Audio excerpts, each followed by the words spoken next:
Hey guys, we are back with some more Salt Lake City Lakers franchise mode. And in this one, we have the Dallas Stars in the second round. First line is Kevin Fiala, Tyler Seguin, and Oliver Bjorkstrand. Second line is Evgeny Kuznetsov, Tomas Hertl, and Ilya Mikheyev. And then on the third line, they have Curtis Lazar, Nelson Cuff, and Connor Brown. And then Brendan Leipzig, Charlie Coyle, and Ryan Poehling on the fourth line. And on defense, you have Terry Palin with John Klingberg, and then Samuel Sjoland with Madison Bowie, and then Marian Svatos with Cody Ceci.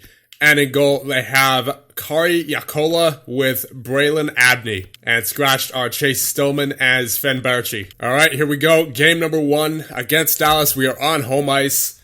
Let's get it done here in game number 1 so we don't have to worry about coming back from one down. Alright, here we go. First period. That will be a 1-0 lead for us.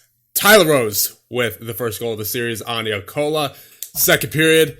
And that will be a 3-0 lead for your Salt Lake City Lakers. Burakovsky and Lambos with the goals on Yakola. We are leading in the shots 31-16, and we are, of course, outscoring them 3-0. So this is shaping up pretty well for us so far. Let's keep it going into the third and take a 1-0 lead in this series. There you go, Tyler Rose with his second of the game. And this looks to be pretty much over. Bjorkstrand with the power play goal. I'm not going to count them out just yet, but it's looking pretty favorable here for your Salt Lake City Lakers. Power play for Dallas goes nowhere. Less than 5 minutes remaining in the third. This looks to be all wrapped up here, and yes, indeed, we win 4-1. 3 stars of the game, Tyler Rose, Ilya Kistov, and Rodrigo Nieuwendyk. Man, Rose with 7 goals so far in these playoffs. That is ridiculous. Let us get into game number 2 and hopefully take a 2-0 series lead. Come on, boys. First period of game number 2, and Curtis Lazar on the power play gets Dallas up 1-0. Shots are 17-9, however, in favor of your Salt Lake City Lakers. Second period, we have now a 3-2 game, so they got their third goal before we got our first. Tomas Hertl and Cuff get the goals for Dallas to put them up 3-0, but then Shane Wright with 2 back-to-back goals from basically the same area of the ice to get us within 1 heading into the third period. Shots are now 31-15. We are outplaying them, but we, for some reason, have not been able to outscore them in this game. Come on, boys. Third period. Get something going here. 33 shots to 17 now. Power play for Dallas, and they convert Mikheyev on Kistov. Come on, Kistov. Shut it down for the rest of the game. Offense, get me a couple more here. That'd be great. You know, so we could take a 2-0 series lead, but it doesn't look like that's going to happen. No, it does not. We lose 4-2 in game number 2.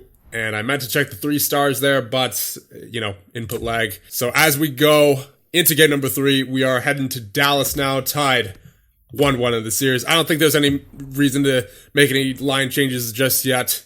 This series has been kind of back and forth.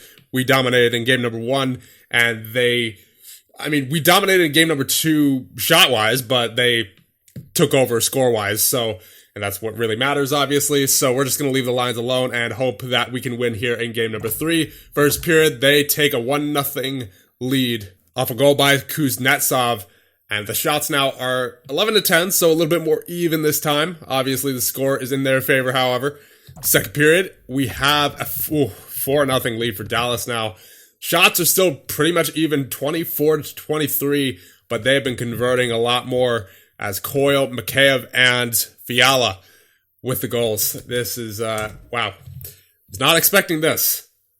Certainly was not expecting this. Third period underway. We have a power play. Can we convert? Nope. This game's over. Tomas Hertl on Dostal now, who's in there. Yeah. This is a very unfortunate game, and we were outplaying them significantly in the previous 2 games, at least once again as far as shots go, but yikes, you hate to see it. We have been shut out. 3 stars of the game are Yakola, of course, with the 31 save shutouts, Kuznetsov, and Hertl. That was the first game where they really outplayed us, so I'm not going to overreact to that. I'm not going to make any line changes yet. But if they do more or less the same thing here in this game number 4, then I think we'll do some line changes. All right, come on, boys. First period. All right, you like to see it. Nothing. Shots are 14-9 in favor of Dallas this time. So Dallas is, I guess they're starting to figure us out. So that's unfortunate, but we're going to have to figure out a way around it if we plan on winning this series. Second period. All right. I will take that as well. Klingberg on Kistov, but Burakovsky on Yakola. Shots are relatively even, 23-21. This series could go either way. Third period. Come on. Show me something here, Salt Lake City. Show me something. Penalty kill. Good kill. Shots at 31-27, 29 now in favor of your Salt Lake City Lakers. It's a close one. It's a real close one. This could, I don't want to jinx anything, but this could go to 7. This very well could go to 7, and we are headed to overtime here in game number 4. All right, so remember our deals with overtime. We only do elimination game 4 or 5, 6, and 7. This is game number 4, but it is not an elimination game 4, so we are going to simulate this overtime. What is going to happen here? Shot totals looking pretty even, and we get the OT winner by JT Miller. Let's go. 3 stars of the game: Kistov, Yakola, and Miller. Figures. Yeah, I mean, 972 save percentage for Kistov, a 944 for Yakola. The 2 goaltenders, no doubt they were definitely the 2 stars of this game, but of course you had to give the 3rd star to JT Miller, who got the game winner for us. And just like that, the series is now tied. As we go into game number 5 now, anything could happen. It's been a wild series. First period, and 1-1 tie. So we're out shooting them 15-8 once again, but the score is tied 1-1. Lazar on Kistov. Lazar has been he's been figuring out Kistov quite a bit here, and JT Miller once again on Yakola. Second period, oh boy, 2-1 lead for Dallas on a power play goal by Connor Brown. Shots are 24-19, so they're catching up a little bit in the shots department, but it is still nonetheless a close game as we head into the third period. And Tyler Seguin on Kistov now makes it 3-1. That's unfortunate. Come on, boys. Get something going here. Please get a third period goal. We haven't seemed to get a lot of those third period goals. Can we just get one and we be in this game? Just get one power play for Dallas. Goes nowhere, but they get the empty net goal by Hurdle. 4-1 win for Dallas. That's unfortunate. We haven't. One thing I've noticed is that it feels like we haven't been able to score a whole lot in the third period. That's unfortunate. 3 stars of the game: Yakola, Hurdle, and Sagan. Do I make a line change? I don't know. Mechanics, he's got 6 assists, right? 10 points. That first line looks like it's been going for the most part. I don't know how many of those points are from the previous series. Waugh with 8, LaRose with 8, Marner with 6, Miller with 6, Messier with 5, Nieuwendyk with 9. I don't feel like we really need to make any line changes, at least not to the forward group. What about defense? Dundas with 4 assists, Dumbo with 4 points, Lambos with 2, Goddard with 2, Fleury with 4, Merkley with 3. Let's check out the power play and the penalty kill. Maybe we can afford to make a change there, but I don't feel like I really want to make any changes, at least as far as 5-on-5 goes, because, I mean, you saw those stats. They're pretty respectable stats. Again, I don't know. I don't remember how many of those stats came from the previous series, but 3.4 goals for per game for your Salt Lake City Lakers, and a goals against per game of 3, but that's actually in the top 5 of the playoffs. So the power play, we're at a 14.3. Where are the Stars at? They're at 23.1, so maybe we could change up that power play a little bit. Penalty kill, we are 73.3. Okay, so the special teams could definitely use some work. We'll change up the special teams a little bit, but 5-on-5, I think we're fine. All right, let's get Marner on the wing instead of Merkley there. And what we'll do, I think, now Burakovsky's been good. So is Wright. So I think we'll leave these two on the first line power play. Dundas, I think I want to move you down in favor of Dumba. Just switch something up. And then we will get, I think it's got to be Merkley on his one-timer. They're on the point. And then he's got to stay on the power play. LaRose got to stay on the power play. Marner has to stay on the power play. Dundas, Nieuwendyk.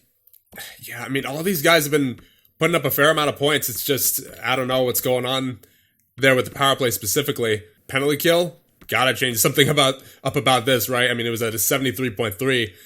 So let's go with Frederick on the first line. I mean, we're really just making a change to make a change here at this point because, once again, the power play, the penalty kill percentage was not good.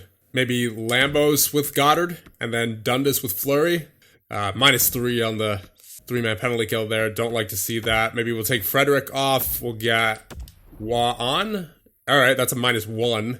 It's better. Yeah, there's not really a whole lot we could do, especially with the penalty kill, because we've had issues with this team as far as penalty kill line chemistry. We really can't seem to find much. We just have to kind of go with whatever works percentage-wise. Yeah, I mean, I guess we'll just go with this. We'll see what happens. It's not like the penalty kill could have been much worse, right? It was already pretty bad. Keystop with an 894 save percentage. Dostal with a 933. Do I go to Dostal for this game? No.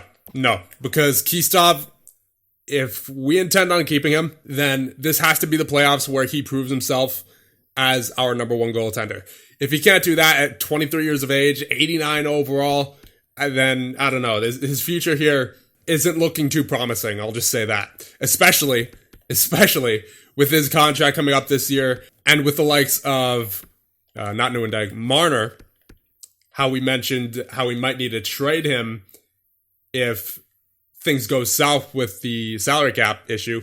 I would rather hold on to Marner at this point than Keystov at the moment. I really would. So if Keystov is going to prove himself that he could stay here as the number one goaltender with a pretty hefty contract, then he's going to have to prove it here in these playoffs. So it's got to be Keystov. It has to be Keystov. All right, here we go. Game number 6, backs against the wall.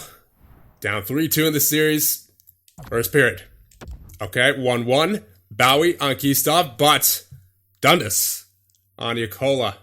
Second period, nothing doing. Shots are 25-21 in favor of Dallas. Relatively even game as it's been all series for the most part, but going into this third period here, it's not favorable. So let's do our best to make sure it favors us heading into late into the third period, and Lazar gets the goal to put Dallas up 2-1. That yikes, that's not looking good. Come on, boys. 5 minutes remaining. 4, 3, 2, 1. I don't remember too many times, if ever, where we scored in the third period. The clutch was definitely not there in the third period at all. Yakola, Keystov, and Lazar with the 3 stars of the game. So Keystov did very well in this game, but overall, I don't know, because I know we need a goaltender. It's gonna depend on, honestly, how much he wants in his contract, because if he's asking for, let's say, over 8 mil, like over 8 or 9 mil, I don't think I want to give that to him, because he hasn't proven himself to be a consistent goaltender yet. I mean, he had, with that game, he got his save percentage up to a 900, so it was a lot better than the previous playoffs for sure, but he's been kind of inconsistent so far in his tenure in the NHL. His first full regular season with a 914 save percentage, but this past regular season at 886, then a 900 save percentage, which honestly could have been better, should have been better, to be honest, in my opinion. It's going to depend on how much he wants and if we can afford him or not without getting rid of Marner, because I would really rather hold on to Marner at this point than Keystov. So checking out the player stats now, Wright with 10 points, Burakovsky with 9, Nieuwendyk with 9, Waugh with 9, LaRose with 8.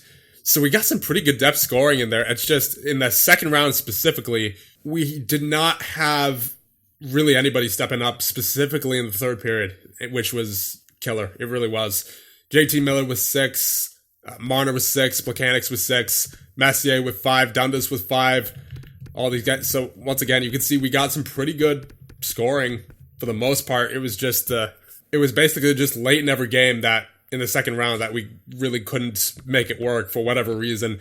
Keystov with a 900 save percentage in 11 games played. Dostal with a 933 in 1 game.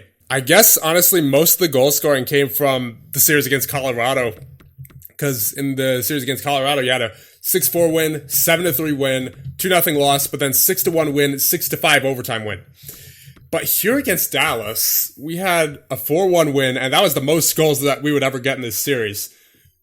And then, yeah, a 4-2 loss, so 2 goals there, no goals here, 2 goals here, but the second goal was in overtime, so 1 regulation goal, 1 goal, 1 goal. Yeah.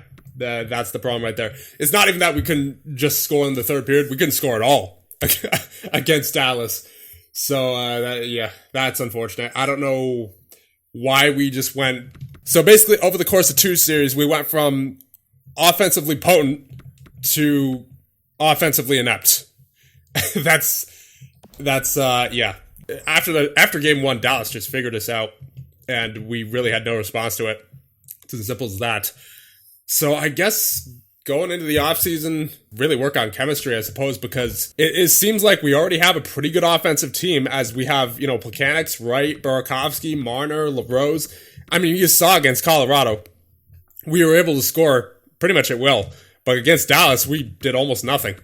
So I think we should try to prioritize chemistry going into this next offseason, and that might involve quite a few moves. I'm not sure who's going to be moved just yet, but in order to make the chemistry work, we're going to have to make at least a couple of trades, and especially for the penalty kill. We haven't been able to find any, and I mean any, chemistry on the penalty kill whatsoever, and even the power play chemistry is kind of hard to come by. So all I know is this exact roster probably won't be coming back, as believe it or not, we are heading into year number 10 now. This is year 1, 2, 3, 4, 5, 6, 7, 8, 9. We've done 9 years so far, and we're going basically into the last year of this GM mode. If we feel like a move is right to make, we should probably make it, because it's kind of our last chance within this GM mode to win the Stanley Cup. And should that include a goaltender upgrade, I wouldn't be opposed to it. I really would not be opposed to it, because Kistov, he's been underwhelming so far. He's shown potential for sure, but he's just too inconsistent for my liking. So with that, I will leave you guys off here. Let me know what you guys think, and in the next one, we will get to the final offseason of the Salt Lake City Lakers GM mode. See you guys then.